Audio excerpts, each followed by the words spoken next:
Bienvenue pour cette nouvelle vidéo, j'espère que vous allez bien, moi ça va nickel. Alors on part pour une nouvelle vidéo, cette fois-ci je ne filme pas mon écran, je passe derrière la caméra, rien que pour ça mettez un like et abonnez-vous si ce n'est pas déjà fait. Alors le sujet de la vidéo c'est sur la France est-elle au bord du gouffre? On peut se poser la question. Je vais y répondre, vous me donnerez votre avis en commentaire. Alors qu'est-ce qui ne va pas en France? Eh bien l'augmentation des taxes. On a augmentation de la taxe foncière déjà depuis au moins plusieurs années. On a une taxe supplémentaire pour les auto-entrepreneurs, une taxe sur les poulaillers. Enfin, je veux dire, ça devient...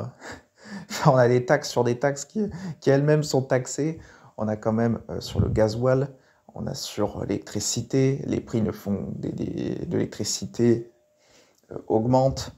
Bon, le gasoil en ce moment, effectivement, diminue avec avec les droits de douane, mais bref, dans l'ensemble, c'est quand même une augmentation des taxes et une augmentation également de l'insécurité. Vous voyez un peu ce qui se passe, par exemple, à Rennes. Il y a, comment dire, des fusillades comme ça en plein jour. Et ça, c'est pas la première fois que ça arrive, hein, évidemment. C'est déjà arrivé plein de fois. Donc, une montée de l'insécurité, des finances qui vont mal. On a un déficit vraiment record. Dites-vous que le déficit chaque année en France, ça représente le budget de l'armée. Donc, vous voyez, le budget de l'armée. Ça veut dire qu'à chaque fois, on est en déficit, ça représente le budget de l'armée française. Donc, vous vous rendez compte? Je veux dire, c'est impossible qu'on arrive à redresser un pays de cette manière. Donc, d'un point de vue finance, ça ne va pas. D'un point de vue sécurité, ça ne va pas non plus. D'un point de vue emploi, eh bien, on a de la perte d'emploi. Nous avons beaucoup d'entreprises qui ont fait faillite, des grandes enseignes, notamment dans la mode. Vous avez beaucoup d'enseignes qui ont fait faillite, des pertes d'emploi. Vous avez des pertes d'emploi également dans la grande distribution. Vous avez des pertes d'emploi dans quand même pas mal de secteurs.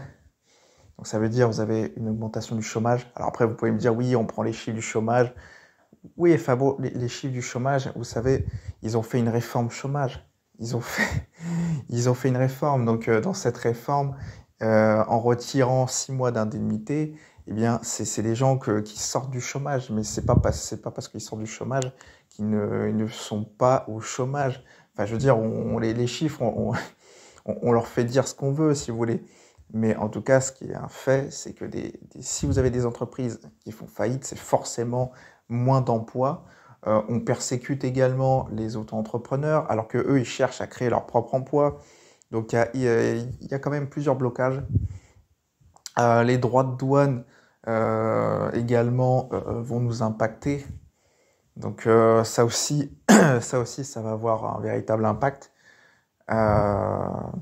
Voilà, forcément, si comment dire, nos vins sont par exemple taxés à des hauteurs très élevées, bah forcément, ça va mettre en grande difficulté ce secteur en France. Alors, il y aura sûrement des arrangements avec Trump, mais bon, quand même, des arrangements, ces arrangements-là nous font quand même, à l'échelle du pays, perdre de l'argent.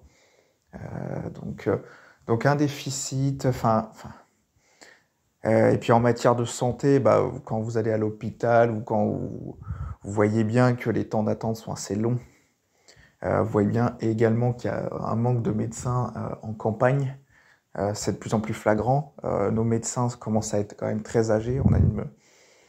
Donc nous en avons de moins en moins qui sont disponibles pour nous. Donc non, ça devient compliqué. Pour notre santé, ça devient compliqué. Pour notre sécurité, ça devient compliqué. Pour les finances, on est encore plus taxé.